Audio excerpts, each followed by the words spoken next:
الذاكر المذكور الذي أمرنا بذكره وقال يا أيها الذين آمنوا اذكروا الله ذكرا كثيرا أشهد أن لا إله إلا الله أشهد أن محمدا عبده ورسوله اللهم صل على سيد الذاكرين سيدنا أحمد سيدنا محمد وعلى آله وصحبه خليفته وسلم.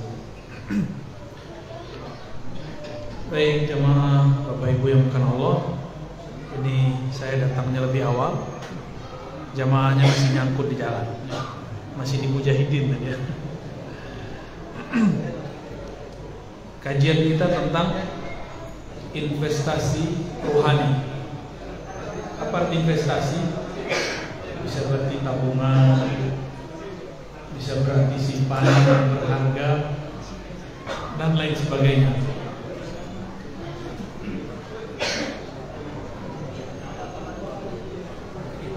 Kalau Bapak punya kawan, punya duit banyak, bisa dipinjam nggak duitnya? Bisa ya?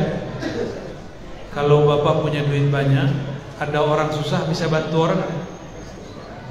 Tapi kalau tidak ada duit, gimana cara membantu orang pakai duit?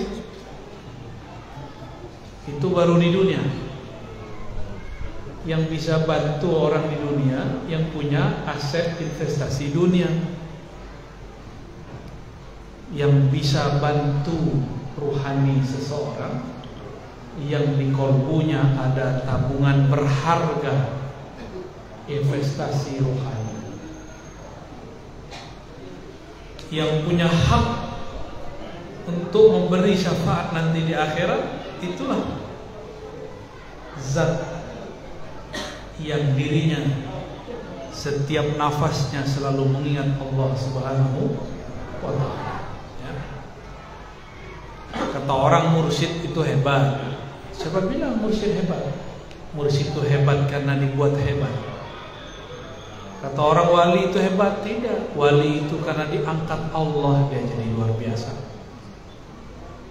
Kata orang kalau kita zikir banyak, maka kita jadi tenang. Belum tentu juga kawan saya zikirnya banyak, tapi gelisahnya tambah. Kenapa? Karena niat zikirnya belum dimulai. Dia zikir bukan karena ingin mendengar Allah, tapi dia zikir karena ingin sesuatu selain Allah. Suatu kali Nabi SAW mengatakan, Ala adullukum ala kanzin min kunuzil jannah. Maukah kamu, wahai Abu Musa al-Asy'ari dan sahabat-sahabat, aku tunjukkan, aku ajarkan kanz, investasi surgawi. Lalu sahabat mengatakan, bala ya Rasulullah. Lalu Rasulullah mengatakan, la haula wala quwwata illa billah. Ketika seseorang, ini bukan lafaznya yang penting, makna di dalamnya. Ketika seorang mengatakan tiada daya, tiada upaya kecuali dengan bantuan Allah, maka orang ini sedang menanam saham rohani. Kalau orang itu menghayati la haula wala quwata illa billah setiap hari, maka setiap hari dia menabung investasi, menanam investasi rohani. Jika setiap hari dia hidup dengan rasa ini, maka dialah orang paling kuat di dunia. Ya, kenapa ada kiai dimintain doa mustajab, kita dimintain doa nggak mustajab? Karena kiai punya investasi rohani. Kita minta bantuan ke orang kaya, yang kita minta duitnya, dia kasih duit. Kita minta obat ke dokter karena dia tahu ilmu kedokteran, dia obat kita. Kita mau hati tenang, berguru kepada ustadz yang hatinya galau, dia nggak dapat apa-apa. Mau belajar tasawuf, tapi ketemu orang anti tasawuf yang tidak mengerti tasawuf, akhirnya justru menyalah-nyalahkan. Mau belajar hadis, Tapi si ustadz mulutnya berhadas, isinya menyalahkan ini, mendoifkan ini, kayaknya asik di situ. Lupa bahwa ilmu hadis bukan untuk menyalah-nyalahkan. Ilmu hadis justru untuk mempermudahkan seseorang beramal. Ya.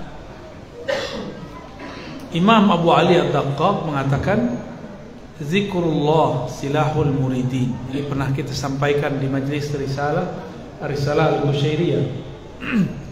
Zikir kepada Allah itu adalah senjata murid.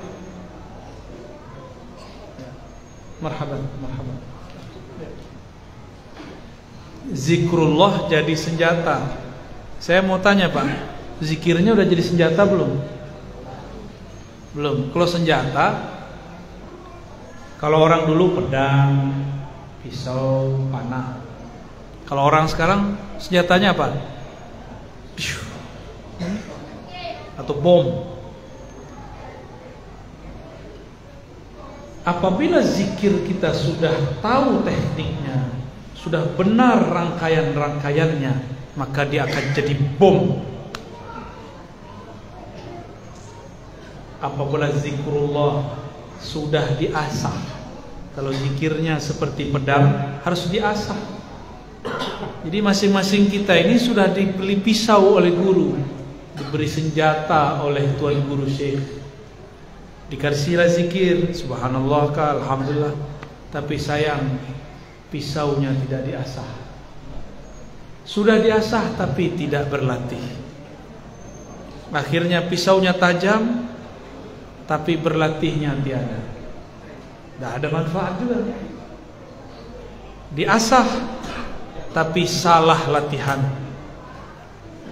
salah konsep. Kalau pisau di tangan ahli masak jadi apa? Motong bumbu. Pisau di tangan penjagal membuat hewan-hewan halal kita makan. Tapi pisau di tangan penjahat jadi apa? Salah pisau atau salah orang yang pakai? Salah orang yang pakai. Maka jangan gagal fokus. Ilmu-ilmu itu alat semua, yang salah orang yang pakai. Jika ada orang menggunakan ilmu zikir untuk kepentingan-kepentingan selain mengenal Allah, maka dia sedang menyelewengkan pisau tadi. Dan itu banyak. Ya. Gimana Pak? Udah punya zikir kan? Diasah nggak tiap hari? Enggak ya? Makanya tumpul. Kalau lagi ada gejolak di hati, itu pisau, itu senjata nggak bisa untuk melawan musuh. Kalau kita sedang bertemu musuh, nih ketemu musuh, tapi tidak punya keberanian, nggak punya senjata, ada senjata tapi tumpul, cemas nggak? Cemas. Kalau kita nggak punya senjata, nggak punya alat asahan, maka caranya ada. Maka Nabi bilang, ala adullukum ala kanzin min kunuzil jannah. Maukah kamu aku tunjukkan jalan pintas? Inilah perbendaharaan ruhani, yaitu la haula wala quwwata. Bukan lafaznya, maknanya. Berserah diri total kepada Allah. Ya. Ketika seseorang menolkan dirinya, di saat itulah keberanian muncul. Di saat seseorang itu berlindung kepada Yang Maha Esa, meskipun dia nggak punya senjata, dia dilindungi oleh Yang Maha menciptakan senjata. Jadi kita ini nggak perlu jadi orang hebat, tapi dekat-dekatlah sama orang hebat. Nanti dikira hebat kan? Nggak perlu jadi penguasa, jadi teman penguasa cukup. Jadi guru penguasa, jadi kawan penguasa, jadi saudaranya cukup. Nanti urusan kita dimudahkan. Ya. Kalau kita nih datang ke satu kampung, di kampung itu banyak preman. Banyak preman Pak. Tapi ketua premannya sahabat kita. Itu semua preman hormat gak? Wih, abang. Gimana? Kita nggak punya pasukan, kita nggak punya senjata, nggak apa-apa. Tapi kita punya aset. Maka ilmu mengenal itu adalah aset. Kenal Allah itu adalah senjata terbaik. Maka benteng terbaik bukan dinding-dinding yang tebal, pagar-pagar yang berlapis. Benteng terkuat adalah kenal Allah Subhanahu wa ta'ala. Kenal dengan penguasa. Kalau cuma kenal dengan pemilik penguasa negeri, ya seorang gubernur, bupati, presiden paling cuma 5 tahun, paling lama 2 periode.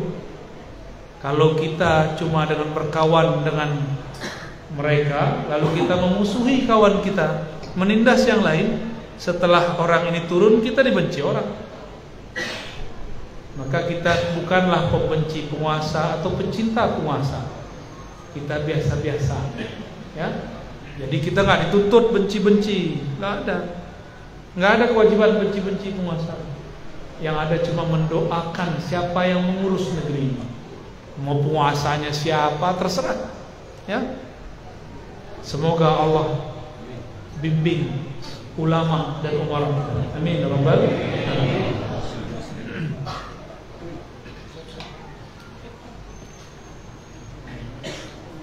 Suatu kali, ini hadis yang sudah masyhur, sudah beberapa kali juga saya kisahkan dalam kajian Ar-Risalah. Nabi itu berperang. Di saat beristirahat, beliau pergi ke satu pohon yang bisa jadi sandaran. Biasanya sahabat mengawal beliau, tapi kali ini sahabat yang mengawal tidak sanggup bahkan mengawal dirinya sendiri.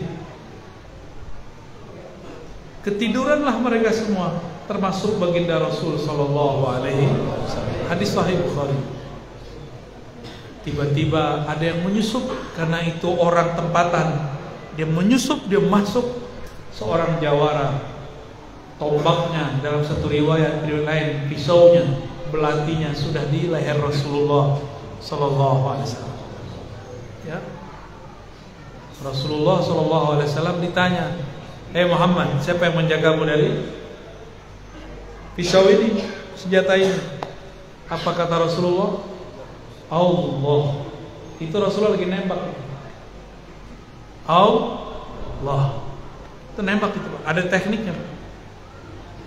Pakai nafas. Sehingga terhentaklah itu orang. Ditanya lagi, siapa?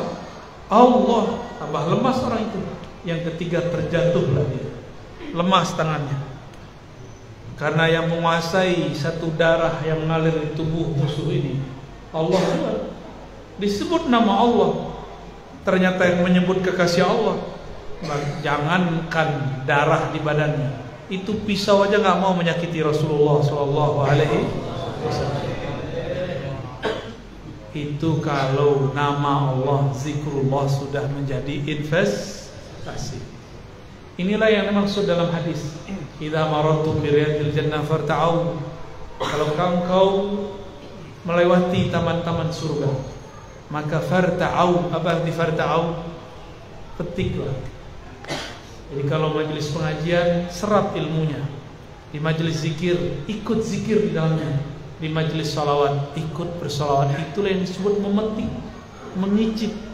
Farta'u. Ikutlah engkau mencicipinya. Jangan kemudian, nah inilah yang membuat banyak orang-orang belajar zikir, belajar tarekat, tidak faham adab. Kalau nggak tarekat dia nggak mau ikut zikir. Maka adalah di suatu pertemuan tarekoh, imamnya salah satu pengamal tarekoh yang berbeda dengan jamaah, tengkar, ribut. Di depan imamnya pengen yang apa, di belakang pengen yang apa. Itu terjadi. Padahal zikir itu seharusnya melembutkan kalbu. Kok ini malah bikin ribut? Berarti orang itu baru berzikir dengan simbol, belum berzikir dengan ruhaninya. Ya. Gimana? Zikirnya sudah buat berani belum? Masa zikir takut sama hantu? Ya, takut sama hantu ya? Kita ini nggak boleh sombong, tapi takut sama hantu nggak boleh. Ya? Yang jadi khalifah di muka bumi siapa? Manusia. Itu jin gak diizinkan nampak di bumi. Ngapain kita takut sama dia? Itulah waswas syaitan, yuwaswisu fi sudurin nas. Ya. Maka coba lihat di depannya. Qul a'udzu birabbin nas. Katakan hai Muhammad, aku berlindung kepada Allah, Rabbnya manusia, penguasa manusia, Tuhan yang disembah manusia. Ta'awuz namanya. Apa arti ta'awuz? Memohon orang yang bisa berlindung, dia punya maqam la haula wala quwwata illa. Jadi kalau dia tidak menolakkan dirinya, dia tidak akan berlindung kepada Allah. Jadi la haula wala itu satu paket dengan a'udzu billah. Ya.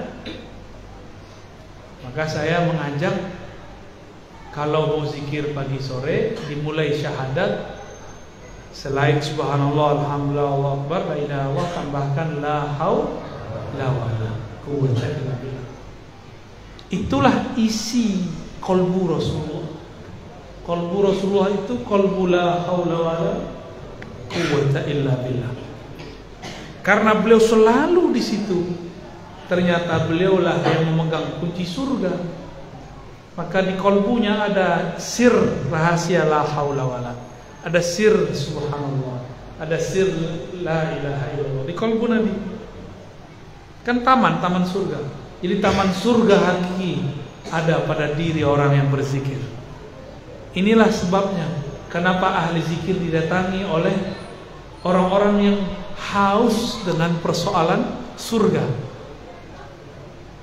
Ingin berkunjung ke surga, sebelum masuk surga, kunjungilah siapa yang kolbunya sibuk mengingat yang nama orang itu ada di dalam surga, Nabi Muhammad sallallahu alaihi wasallam.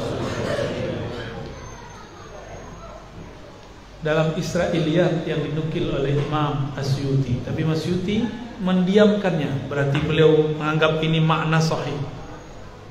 Dedaunan surga ruasnya bertuliskan Muhammad, bertuliskanmu, tapi ini bukan huruf hijaiyah biasa, ini huruf sana, huruf surga. Huruf itu banyak, ada ribuan huruf di alam sana. Di antara huruf itu yang diturunkan ke bumi ini, yang masih berhubungan dengan alam sana, itu cuma huruf hijaiyah. Berapa huruf hijaiyah? 28 itu huruf dari sana. Makanya Allah ketika turunkan Al-Quran, ada yang diturunkan ayat-ayat di sana. Jadi ayat ada yang turun ke bumi alam ini, bumi zahir, ada yang turun ke bumi alam lain. Namanya Jabarut. Alam Jabarut dan Malakut ada di Quran. Di sana tertulis alif, lam, mim. Itu ayat dari sana Pak diturunkan. Ya. Alif, lam, ra, kaf, ha, ya, ain, shad, tha, yasin. Itu dari sana. Oleh karena itu orang Arab tidak faham, apalagi kita yang bukan Arab. Itu huruf hijaiyah yang dipakai oleh orang Arab pun tak faham. Sampai datanglah Sayyidina Ali yang mengambil ilmu langsung dari kota ilmu. Beliau menjelaskan makna itu, diturunkan kepada Sayyidina Abdullah bin Abbas. Maka Sayyidina Ibn Abbas adalah imam dari kalangan sahabat yang mengerti rahasia-rahasia huruf. Dan itu semua ada di qalbu Nabi Muhammad sallallahu alaihi wasallam. Ya. Imam Syuti mengatakan dalam riwayat yang dia nukilkan dalam Al-Khasa'is Al-Kubra, perempuan-perempuan surga, bidadari-bidadari yang sangat cantik, Nggak ada apa-apanya dengan kecantikan artis di Indonesia. Artis paling cantik siapa coba? Kok dia? Kata dia BCL katanya. Siapa Pak artis paling cantik? Pasti yang tahun 80-an yang disebut. Tergantung generasi. Ya. Siapa artis paling cantik? Itu artis Pak, disuntik. Ada suntik botok mana? Biar putih, kenyal, betul-betul dahsyat. Kalau kita ngelihat langsung nafsu kita laki-laki. Nah, kelaki-lakian kita muncul. Kalau kata Bang Dodo ini, aku ingin menafkahimu. Itu di surga lebih bening dari itu. Bahkan urat-urat darah, pembuluh darahnya terlihat, saking bening orang itu. Perempuan-perempuan surga gak tahan Pak kita ngeliatnya. Bahkan beberapa orang masuk surga sujud, dikira itu Tuhan ya. Apa kata si bidadari? Mas, aku bukan Tuhanmu. Aku istrimu, kata dia. Kok kamu cantik sekali ya, terang sekali. Itu baru bidadari, belum ratunya bidadari. Kata Al-Imam Asyuti, urat-uratnya bertuliskan nama Muhammad. Semuanya. Kalau ada kelihatan ya pembuluh darahnya itu kalau dibaca bertuliskan Muhammad. Saya setelah mengenal ada namanya huruf Jabarut, huruf dari alam sana, lalu ada huruf di bumi, baru saya paham maksud riwayat itu. Dulu nggak ngerti baca kitab ini, nggak ngerti maksudnya apa. Masa ada tulisan Muhammad di badan bidadari? Nggak mungkin. Tapi ternyata masuknya begitu. Ada aksara-aksara lain di alam sana. Ya. Maka dikunci di dalam Al-Quran Alif Lam. Tapi dalam tafsir ditulis hanya Allah yang mengetahui. Itu kurang tepat. Benar tapi kurang tepat. Untuk orang awam boleh, tapi untuk guru, kiai, ulama dia harus cari tahu. Ya, harus cari tahu bahwa ada maknanya di dalam tafsir. Baik. Jadi kolbu Nabi ini, di dalam kolbu beliau ada apa? Ada hakikat la haula wala quwata illa billah. Inilah yang membuat beliau ini bergerak bukan dengan nafsunya. Kirim sahabat ke Ethiopia, nyampe di sana direcokin oleh kafir Quraisy, hampir saja gagal. Selesai misi balik. Lalu beliau juga mau hijrah ke Taif, ternyata diusir. Beliau nggak mengeluh, nggak ada mengeluh. Ini baru cekcok antara pengurus masjid, udah pengen mundur aja ya.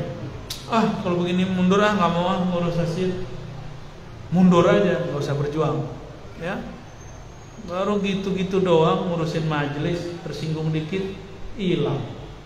Rasulullah kalau kayak ente, selesai nggak ada Islam masuk ke negeri ini, ya. Jadi kita ini kalau mau berjuang mengurus umat, nggak boleh gampang tersinggung, nggak boleh baper ke anak muda. Atau baper Pak?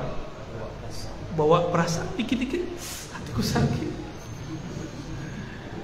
aku tersinggung, kame kata orang, kame. Baik. Rasulullah karena di kolbunya ada hakikat la haula wala quwwata illa billah. Belum menyadari geraknya ini harus mengikuti geraknya Allah. Jangan gerak-gerak sendiri. Karena kita ini bukan Rasulullah, maka lakukanlah segala sesuatu dengan meminta izin kepada Allah. Rasulullah udah kasih tahu caranya. Itu yang disebut salat hajat, salat istikharah. Ya. Jadi mulai malam ini kalau ada kegiatan, ada acara, salat hajat. Ada niat anak mau dimasukin sekolah, salat hajat. Ada mau buka usaha, salat hajat. Mau nikah, salat hajat, salat istikharah. Jadi sholat istikharah dan hajat bukan hanya mau nikah, semua apa aja. Karena orang yang begitu di kolbunya ada hakikat la haula wala quwwata, baru sholat jadi senjata. Wasta'inu bis-sabri was-salat. Kalau minta tolong pakai dua senjata, sabar dan sholat. Itu senjata dua-duanya.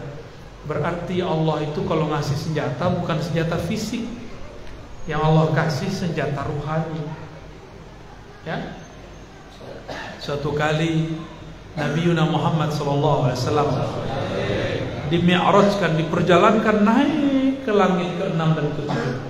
Di langit ke-7 beliau melihat ada seorang nabi sudah sangat tua, bersandar tapi gagah, tetap tegak, bersandar di Ka'bah tapi warnanya putih. Dilihat wajahnya kok mirip wajah Rasulullah, bedanya lebih tua dari wajah Rasulullah sallallahu alaihi wasallam. Maka beliau tahu, wah ini Nabi Ibrahim. Ya, Nabi Ibrahim.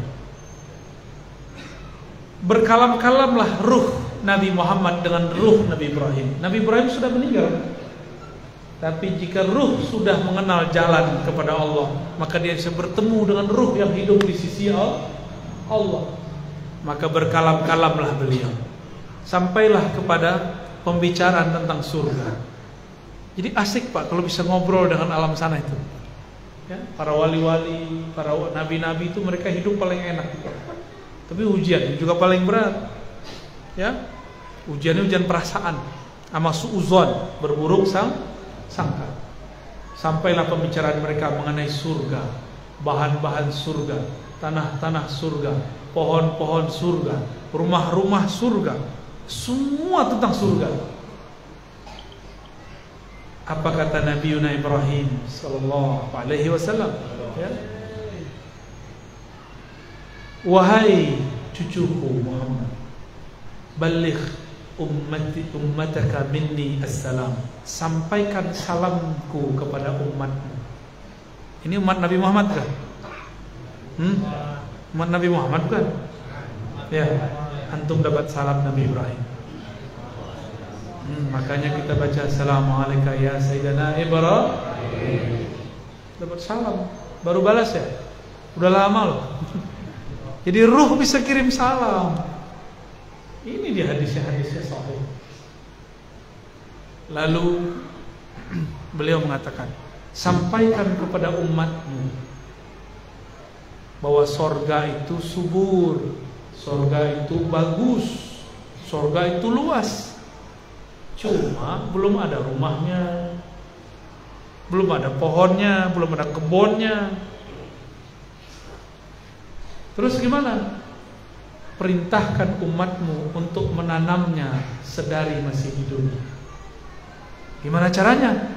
Perbanyaklah baca zikrullah, subhanallah, alhamdulillah, la ilaha illallah, Allahu akbar. Nih, Nabi Ibrahim ngomong begitu. Kalau di hadis lain, ya, man bana masjidan banallahu lahu baitan fil jannah. Yang membangun masjid maka Allah bangunkan rumah di surga. Ini bukan rumah di sini loh Pak ya, rumah di surga. Satu kali malaikat Jibril membawa Nabi Muhammad mutar-mutar di surga. Udah lelah seharian, Jibril turun. Apa kata Jibril?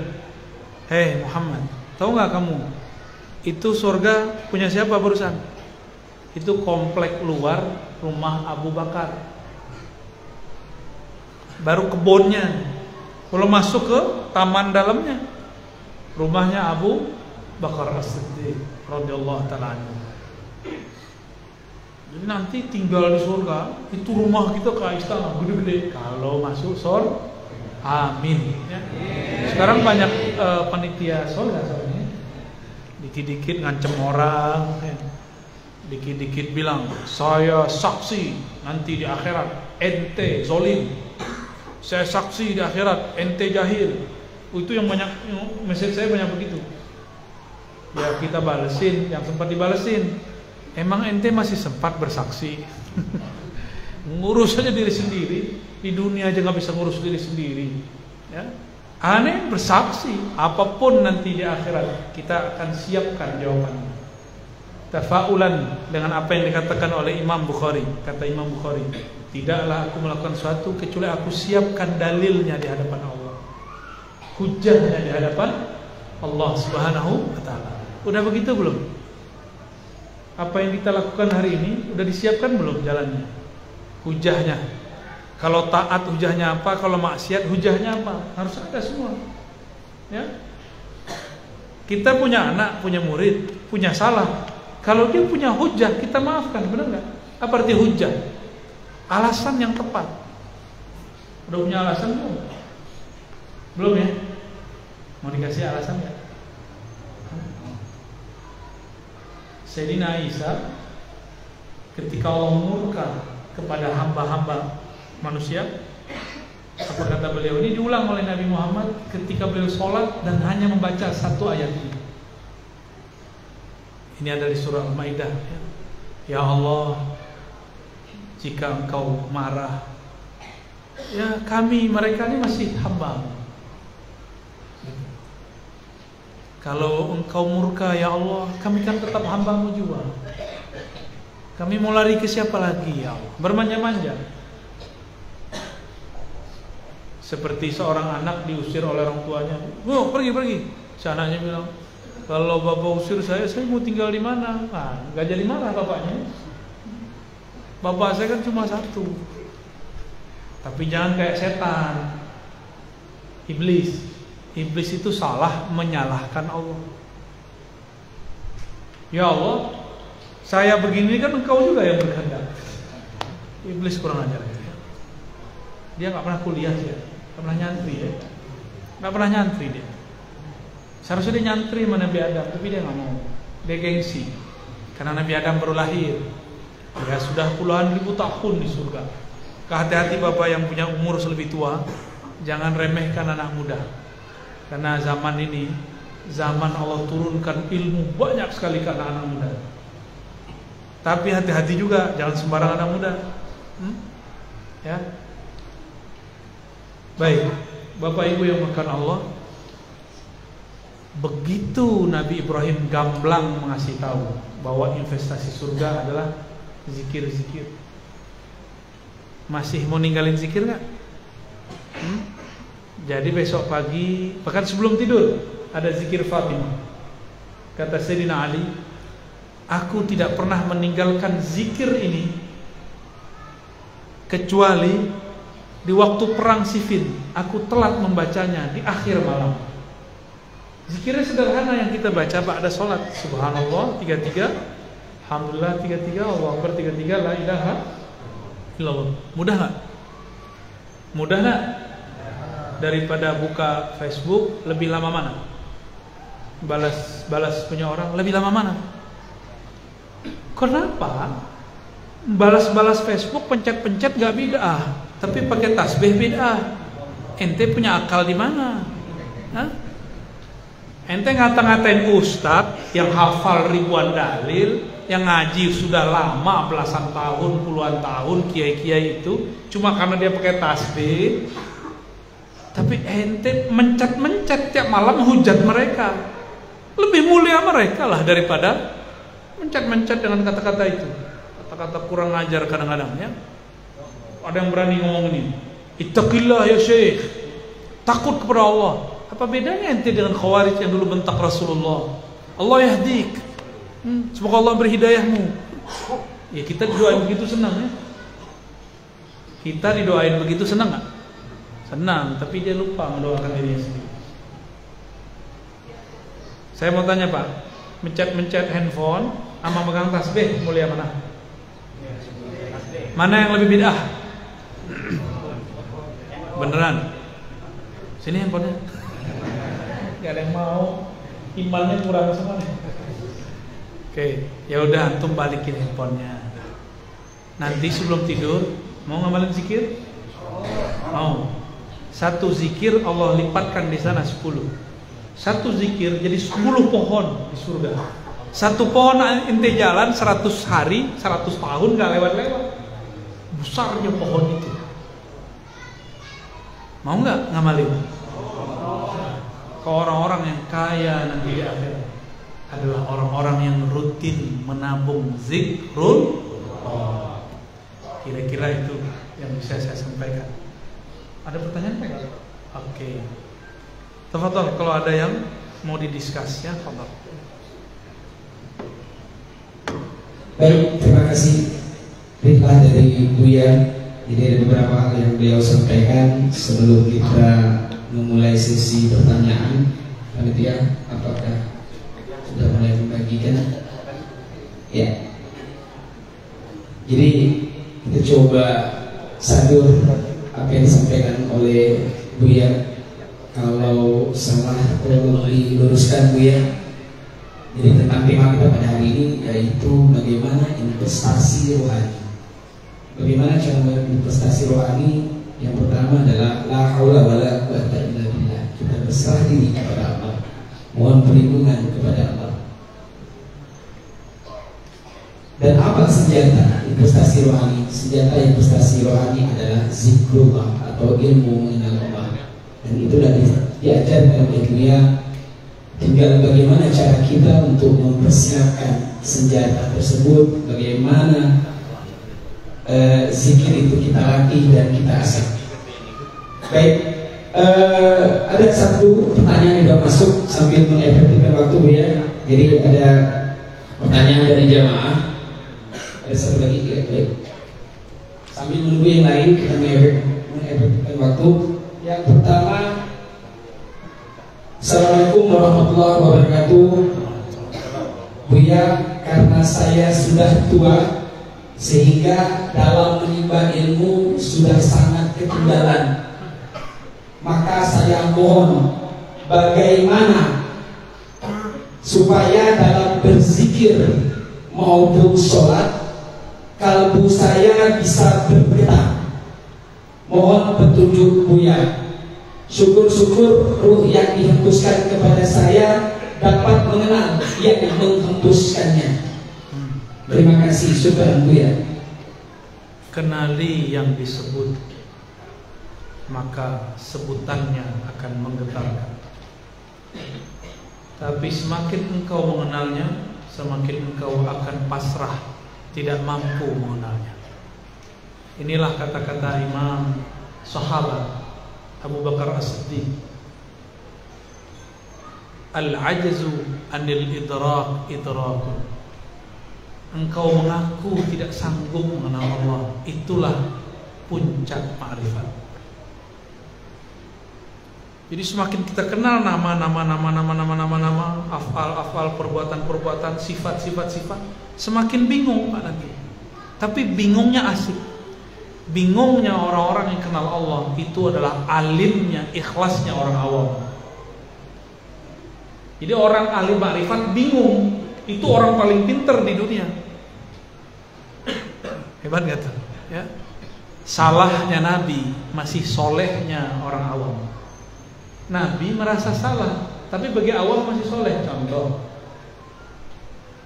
Nabi Ibrahim menyelamatkan istrinya dan mengatakan, ini saudariku. Bener gak? Kalau kita tiap hari bohong. Beliau bohong menyelamatkan istri, kita bohong setiap hari. Sama aja, ustadz gak ustadz sama. Lagi di mana, bro?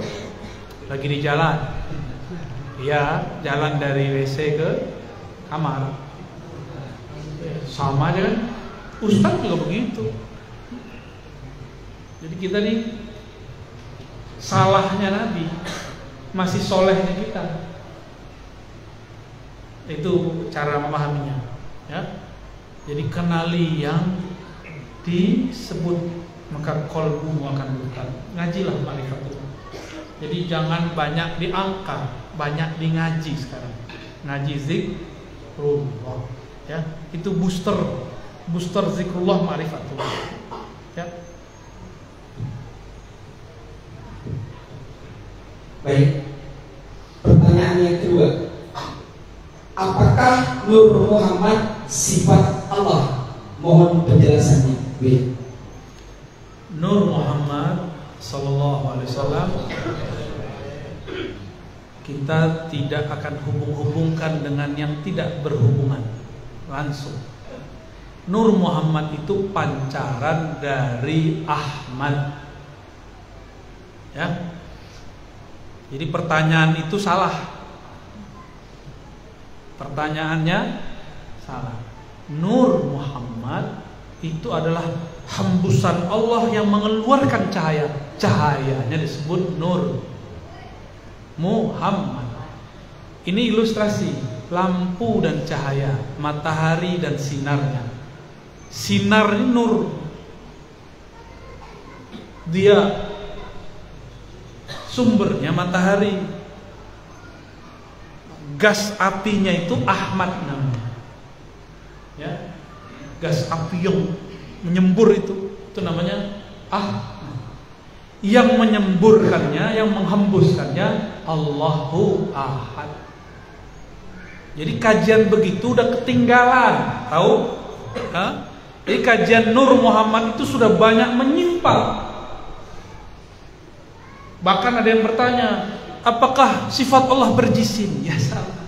Mana ada sifat Allah berjisim? Banyak pertanyaan-pertanyaan muncul. Itu pertanyaan iblisiyah. Gak usah bertanya yang gak penting. Kajian Nur Muhammad itu bukan mempersulit orang mengenal Allah, justru mempermudah orang kenal. Udah jelas Nur Muhammad kok masih disebut sifat. Kalaupun iya asma, Allahu nurus samawati wal ardh. Nur itu nama daripada nama-nama Allah. Ya. Kalau sifat lain lagi. Sifat Allah dicipta atau tidak dicipta? Tuh, pusing kan? Tuh, kalau ngaji nggak benar, banyak pertanyaan. Siapa aku? Mana aku? Siapa Nur Muhammad? Ngapain tanya-tanya begitu? Ngapain ngaji mempersulit diri? Ngaji itu mempermudah. Maka saya kasih ringkasan.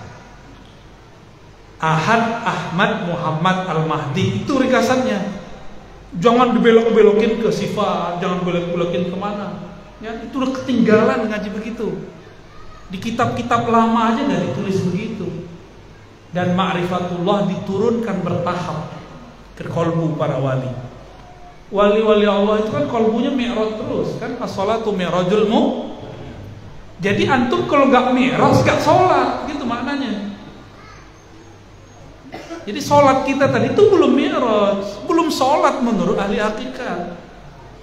Tapi kita udah ngerasa suci, melihat ada wali nggak sholat curiga, padahal dia lagi mi'raj. Ya. Ketemu, kalau nggak percaya, antum naik ke alam sana, ketemu orang loh. Kok dia di bawah, ada di atas, kok dua? Bingung kan? Ya. Jadi yang disebut sholat bagi ahli ma'rifat, ketika rohaninya ketemu Allah, mi'raj kepada Allah. Disitulah Nur Muhammadnya aktif. Jadi tidak ada urusannya Nur Muhammad sifat. Apa itu pertanyaan-pertanyaan begitu? Saya udah bosan dengar pertanyaan begitu. Kedepan tidak ada lagi pertanyaan apakah sifat Allah berjisim, apakah Nur Muhammad sifat Allah. Gak ada lagi pertanyaan begitu. Ya, yang benar Nur Muhammad itu di dalamnya ada tajalli sifat Allah, baru benar. Tajalli, tahu tajalli nggak? Tuh, Bang Jali tahu ya? Yaudahlah, itu ngaji sendiri aja ntar. Beda tajalli sifat dengan sifat. Pusing kan? Itu ilmunya Abah Gurus kumpul itu. Beliau sudah merumuskan, ini dipersulit lagi. Ya, udah dirumuskan pelan-pelan oleh beliau, dipersulit lagi oleh orang yang mahkomnya nggak nyampe. Emang kalau nggak usul mempersulit kajian. Dia kira dia dua ma'rifat, ternyata malah mempersulit orang ma'rifat. Ya, jadi cukup pembahasan begitu. Ya, jangan ada lagi pertanyaan-pertanyaan yang disebut di Quran. La tas'alu an asya. Jangan kamu tanya mengenai sesuatu. Jika tubdalakum, jika diganti itu tasukum, akan mempersulit kamu. Ya. Itu nggak nambah ma'rifat antum kok. Ma'rifat itu mengenal asal usul.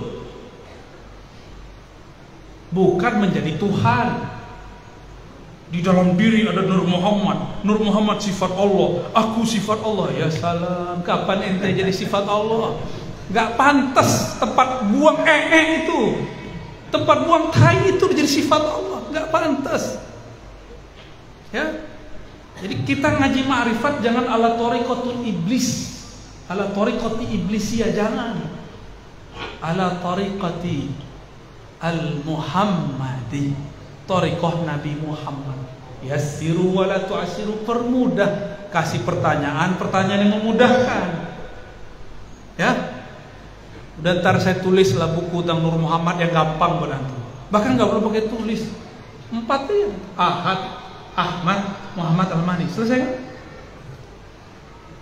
Selesai nggak?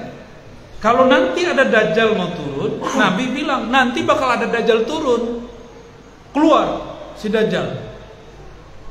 Benar kan? Ada hadisnya? Hadisnya sahih. Mesti ada yang kolbunya seperti kolbu Nabi Muhammad, yang bisa mengalahkan orang itu, yang nanti ngasih mandat pedangnya kepada Sayyidina Isa. Karena Sayyidina Isa kalah waktu masih hidupnya. Jadi jangan salah paham, kita ini meyakini bab Nabi Isa turun bukan berarti kita nanti jadi Nasrani semua. Enggak juga. Nabi Isa itu udah bekerja dulu Al-Mahdinya untuk melemahkan si Dajjal dari dalam. Baru Nabi Isa turun.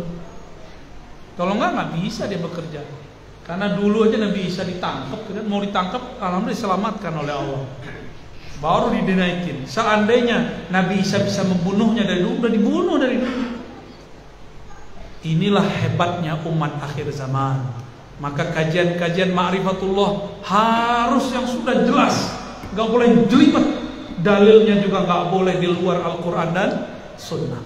Ya, insya Allah kajian Nur Muhammad yang saya sampaikan itu dalil-dalil sudah kita rapikan. Ini bukan Quran, bukan hadis, ini kalam, ilham. Ana minallah wal alam minni, aku dari Allah, alam dariku. Itu bukan hadis Nabi. Itu pertemuan, jadi ada wali ketemu dengan rohaniah Nabi. Dalam alam rohani Nabi berbicara begitu. Itu namanya hadis ilhami. Hadis-hadis ilham, nggak boleh dijadikan sebagai sebuah dalil, cukup dijadikan sebagai sebuah paham. Ya, wallahu a'lam bis. Wah, kayaknya jadi takut nanya Nur Muhammad. Yuk lanjut. Pertanyaan yang ketiga ini kurang lebih sama dengan pertanyaan keempat, tapi bisa saya rangkum. Mohon diijazahkan talqin zikir salah satu tarekat.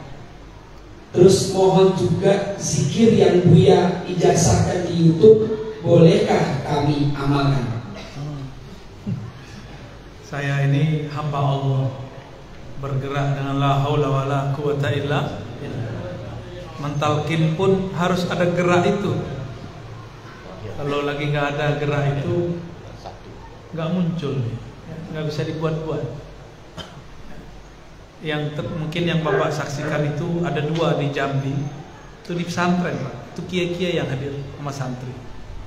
Yang kedua waktu di Martapura, itu semuanya murid abah guru. Ya, karena guru saya Tuan Guru Bildan sudah mengijazahkan talqin versi ahli riwayat, ahli hadis, maka saya dapat sir ilham juga untuk menambahkan, melengkapi riwayat ini dengan ijazah thariqat. Ya. Dan itu belum datang, awalnya rasanya itu belum datang di sini. Saya udah coba-coba kayak di Masjid Mujahidin tadi, saya udah coba, nggak bisa juga, nggak bisa dibuat-buat. Makanya tangisnya tangis hakiki, harunya haru biru, nggak bisa dibuat-buat, nggak bisa air mata gini, nggak bisa. Suaranya di lu nggak bisa. Kalau bergetar di sini bergetar yang di sana. Haru di sini, haru di sana. Gak bisa diulang-ulang, gak bisa dibuat-buat. Bapak tunggu aja ya.